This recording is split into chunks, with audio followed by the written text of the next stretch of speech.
Assalamualaikum warahmatullahi wabarakatuh. Perkenalkan, nama saya Juan Farid dari kelompok 9. Assalamualaikum warahmatullahi wabarakatuh. Perkenalkan, nama saya Dara Madini. Pada kesempatan kali ini, kami akan menjelaskan tentang pasar monopoli. Konsep pasar monopoli. Monopoli adalah suatu bentuk pasar di mana hanya terdapat satu perusahaan yang menjual barang atau jasa di pasar, serta barang atau jasa yang dihasilkan oleh perusahaan tersebut tidak memiliki barang pengganti yang dekat dan tidak memiliki saingan. Ciri-ciri pasar monopoli. Yang pertama, suatu industri, satu perusahaan. Yang kedua, tidak ada barang pengganti yang mirip. Yang ketiga, perusahaan lain sulit untuk masuk di industri. Yang keempat, perusahaan sebagai penentuan harga. Yang kelima, promosi iklan kurang dibutuhkan. Penyebab munculnya monopoli. Yang pertama, penguasaan sumber daya. Hanya sedikit perusahaan yang memiliki sumber daya yang tidak tergantikan. Yang kedua, monopoli diciptakan oleh perusahaan. Pemerintah telah memberikan hak eksklusif kepada seseorang atau kepada suatu perusahaan untuk menjual barang atau jasa. Yang ketiga, monopoli alamiah. Monopoli alamiah terjadi apabila suatu perusahaan dapat menyediakan barang atau jasa pada seluruh pasar yang membutuhkannya dengan biaya yang lebih rendah dari perusahaan lain yang ada di sekitarnya. Terbentuknya pasar monopoli.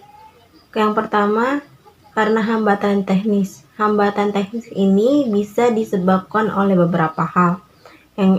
Yang pertama, special conduct, sehingga perusahaan monopoli dapat memproduksi barang dengan efisien.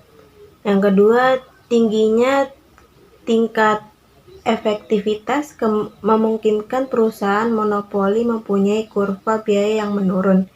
Yang ketiga, perusahaan monopoli memiliki kemampuan kontrol sumber faktor produksi yang efektif, baik berupa SOM, SDM maupun lokal produk.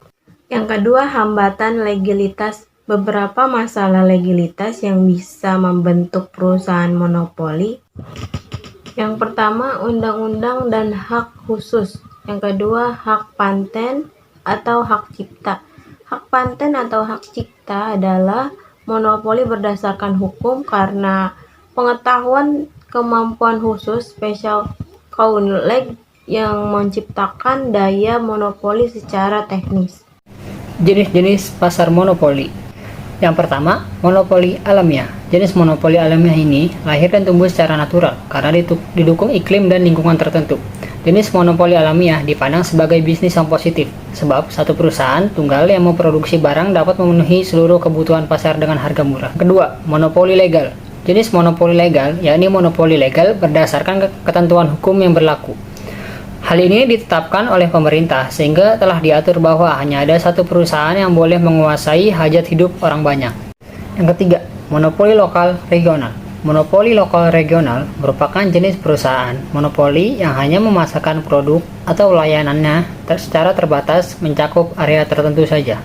Kebijakan pemerintah tentang monopoli. Yang pertama, membuat monopoli lebih kompetitif. Misalkan ada 2 atau 3 perusahaan bermaksud melakukan market atau menggabungkan perusahaan dalam upaya untuk menjadikan perusahaan monopoli, maka pemerintah harus melakukan pemeriksaan dengan seksama. Yang kedua, mengatur perilaku monopoli. Pemerintah umumnya tidak mengizinkan untuk mengenakan harga sesuai dengan kehendak perusahaan. Jadi, harga yang diatur oleh pemerintah. Yang ketiga, kepemilikan publik.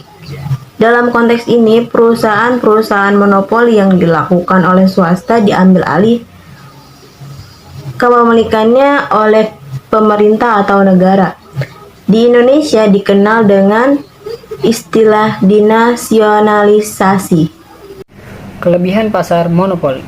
Yang pertama, perusahaan monopolis tidak perlu mengeluarkan banyak biaya untuk melakukan promosi agar pembeli tertarik.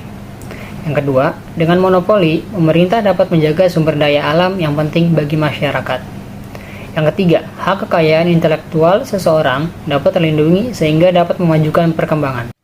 Kelemahan pasar monopoli. Yang pertama, produksi tidak optimal dan efisien karena penjual dapat bebas menetapkan harga barang dengan mengurangi produksi. Yang kedua, konsumen terikat akan pasar tersebut dan tidak bisa berpindah ke penjual lain meskipun harganya mahal.